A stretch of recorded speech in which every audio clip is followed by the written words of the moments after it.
Ready start.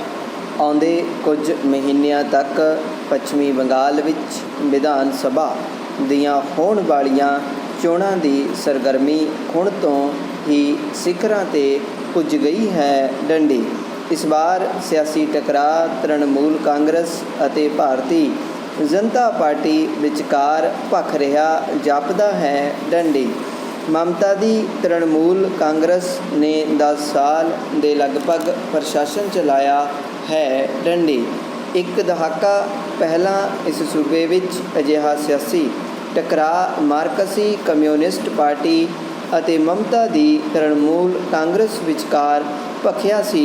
ਡੰਡੀ ਮਾਰਕਸੀ party ਨੇ ਪੱਛਮੀ ਬੰਗਾਲ ਵਿੱਚ 34 ਸਾਲ ਰਾਜ ਕੀਤਾ ਸੀ, ਜੋ ਆਜ਼ਾਦ ਭਾਰਤ ਦੇ ਇਤਿਹਾਸ ਵਿੱਚ ਇੱਕ ਵੱਡੀ ਸਿਆਸੀ ਘਟਨਾ ਸੀ।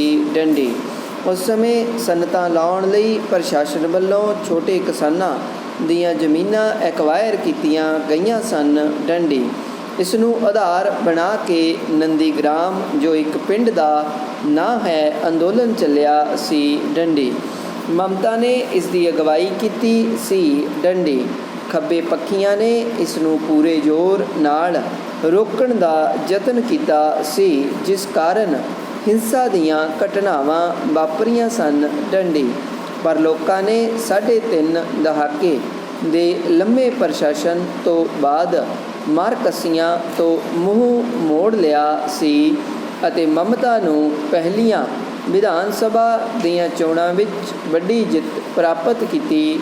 ਡੰਡੀ ਦੂਜੀ ਪਾਰਟੀ ਵਿੱਚ ਵਿਧਾਨ ਸਭਾ ਦੀਆਂ 294 ਸੀਟਾਂ ਵਿੱਚੋਂ ਤ੍ਰਿਣਮੂਲ ਕਾਂਗਰਸ ਨੂੰ 211 ਸੀਟਾਂ ਮਿਲੀਆਂ ਸਨ। CPI-M ਨੂੰ 26, ਕਾਂਗਰਸ ਨੂੰ 44, ਭਾਜਪਾ ਨੂੰ 3 ਸੀਟਾਂ ਮਿਲੀਆਂ ਸਨ। ਡੰਡੀ 10 ਸਾਲਾਂ ਦੇ ਮਮਤਾ ਦੇ ਪ੍ਰਸ਼ਾਸਨ ਨੂੰ ਕਿਸੇ ਵੀ ਪੱਖ ਤੋਂ ਵਧੀਆ ਨਹੀਂ ਕਿਹਾ ਜਾ ਸਕਦਾ। ਡੰਡੀ ਰਾਜ ਵਿੱਚ ਭ੍ਰਿਸ਼ਟਾਚਾਰ ਦਾ ਬੋਲਬਾਲਾ ਰਿਹਾ। ਬਹੁਤੀਆਂ ਥਾਵਾਂ 'ਤੇ ਤ੍ਰਿਣਮੂਲ ਕਾਂਗਰਸ ਦੇ ਲੱਠ ਮਾਰਾਂ ਤੇ ਦੂਸਰੀਆਂ ਪਾਰਟੀਆਂ ਦੇ ਨਾਲ ਲੋਕਾਂ ਨੂੰ ਵੀ ਦਬਾਉਣ ਦੇ ਦੋਸ਼ ਲੱਗੇ ਹਨ। ਡੰਡੀ ਮਮਤਾ ਨੇ ਇੱਕ ਪਾਸੇ ਵਿਰੋਧੀ ਪਾਰਟੀਆਂ ਨੂੰ ਪੂਰੀ ਤਰ੍ਹਾਂ ਖੁੱਡੇ ਲਾਈ ਰੱਖਿਆ, ਦੂਸਰੇ ਪਾਸੇ ਕੇਂਦਰ ਸਰਕਾਰ ਨਾਲ ਵੀ ਟਕਰਾਅ ਦੀ ਨੀਤੀ ਅਪਣਾਈ ਰੱਖੀ। ਡੰਡੀ ਨੰਦੀਗ੍ਰਾਮ ਦੇ ਅੰਦੋਲਨ ਤੋਂ ਬਾਅਦ ਆਰਥਿਕ ਨੀਤੀਆਂ ਵਿੱਚ ਕੋਈ ਵੱਡਾ ਸੁਧਾਰ ਨਾ ਲਿਆ ਸਕਣ ਕਾਰਨ ਸੂਬੇ ਵਿੱਚ ਨਵੀਂ ਸਨਅਤ ਨਾ ਲੱਗੀ ਅਤੇ ਪੁਰਾਣੀ ਸਨਅਤ ਵੀ ਹੌਲੀ-ਹੌਲੀ ਬਿਮਾਰ ਪੈਣੀ ਸ਼ੁਰੂ ਹੋ ਗਈ। ਡੰਡੀ ਲੰਮੇ ਪ੍ਰਸ਼ਾਸਨ ਕਾਲ ਤੋਂ ਬਾਅਦ ਖੱਬੇ ਪੱਖੀਆਂ ਨੂੰ ਮਿਲੇ ਝਟਕੇ ਤੋਂ ਬਾਅਦ ਉਹ ਮੁੜ ਉਭਾਰਨ ਵਿੱਚ ਸਫਲ ਨਾ ਹੋ ਸਕੇ। ਡੰਡੀ ਇਸ ਖਲਾਅ ਨੂੰ ਭਾਜਪਾ ਨੇ ਭਰਨ ਦਾ ਭਰਪੂਰ ਯਤਨ ਕੀਤਾ ਹੈ। ਡੰਡੀ ਇਸੇ ਲਈ ਸਾਲ 2019 ਵਿੱਚ ਹੋਈਆਂ ਲੋਕ ਸਭਾ ਚੋਣਾਂ ਵਿੱਚ ਰਾਜ ਦੀਆਂ 42 ਸੀਟਾਂ ਵਿੱਚੋਂ ਭਾਜਪਾ ਨੂੰ 18 ਸੀਟਾਂ ਮਿਲੀਆਂ ਸਨ, ਜਿਸ ਕਰਕੇ ਉਹ ਹੋਰ ਵੀ ਹੌਸਲੇ ਵਿੱਚ ਆ ਗਈ ਹੈ।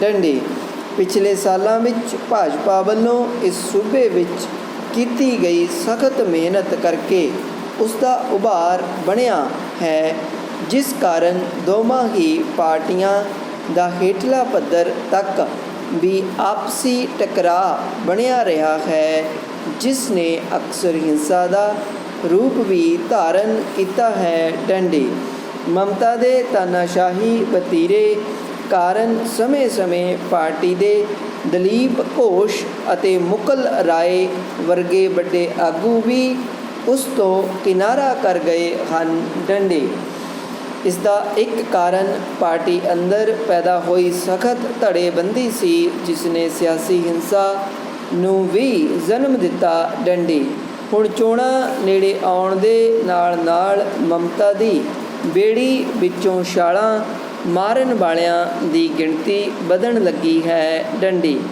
ਪਿਛਲੇ ਦਿਨੀਂ ਭਾਜਪਾ ਦੇ ਕੌਮੀ ਪ੍ਰਧਾਨ JP ਨੱਡਾ ਦੀ ਚੋਣ ਰੈਲੀ ਤੇ ਡਾਇਮੰਡ ਹਾਰਬਰ ਜ਼ਿਲ੍ਹੇ ਵਿੱਚ ਹੋਏ ਸਖਤ ਪਥਰਾਅ ਅਤੇ ਟਕਰਾਅ ਨੇ ਹਾਲਾਤ ਨੂੰ ਹੋਰ ਵੀ ਗੰਭੀਰ ਬਣਾ ਦਿੱਤਾ ਹੈ। ਡੰਡੀ।